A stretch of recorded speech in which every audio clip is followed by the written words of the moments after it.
Magandang umaga po mga ka-Agri TV. Charlie Cruz po ng Candice Gin Farm. Ito pong nakaraang linggo, Marso 27, ay nagpunta po tayo sa Science City of Muñoz sa Nueva Ecija sa Philippine Carabao Center po.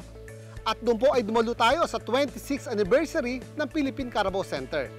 Ang naging tema po ay Empowering Carapreneurs. So dito po ay hinihikayat po itong ating mga Carabao entrepreneurs na pag-ibayuhin pa itong industriya ng pag-aalaga ng mga gatasang kalabaw. Hinikayat ng Philippine Carabao Center ang mga entrepreneurs na magtatag ng mga pansariling panghanap buhay at paunlarin ito sa sariling pagsisikap. Kaya naman, pinaragalan ng ilan sa mga outstanding farmers at gayon na rin empleyadong nagmarka at may malaking partisipasyon sa pagpapaunlad nito.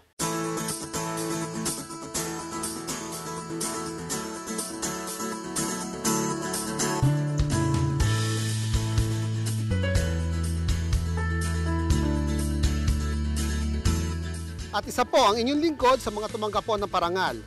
Ako po ay nanalo bilang isa sa mga outstanding independent dairy farmer sa semi-commercial category.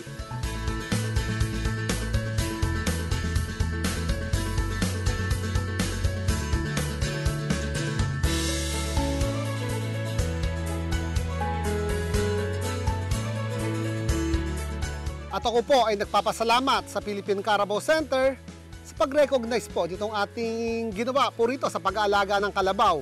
Kasi po, ako po ay nagsimula naman po sa maliit. At ang sabi nga nila, hindi man ako nakakuha po ng ng benepisyo mula sa Philippine Carabao Center, hindi po ako tumigil sa pag-aalaga na ipagpatuloy po ito, itong aking nahiligan na pag-aalaga ng mga gatasang kalabaw.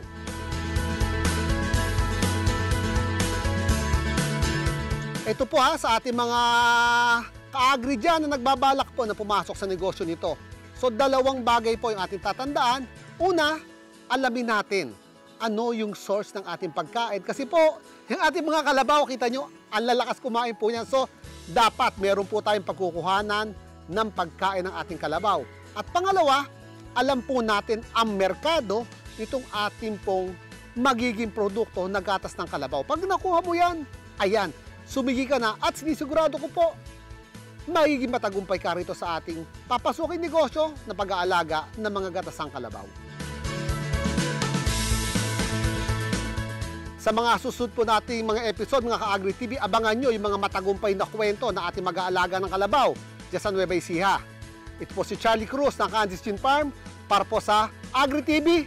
Hayop! Ang galing!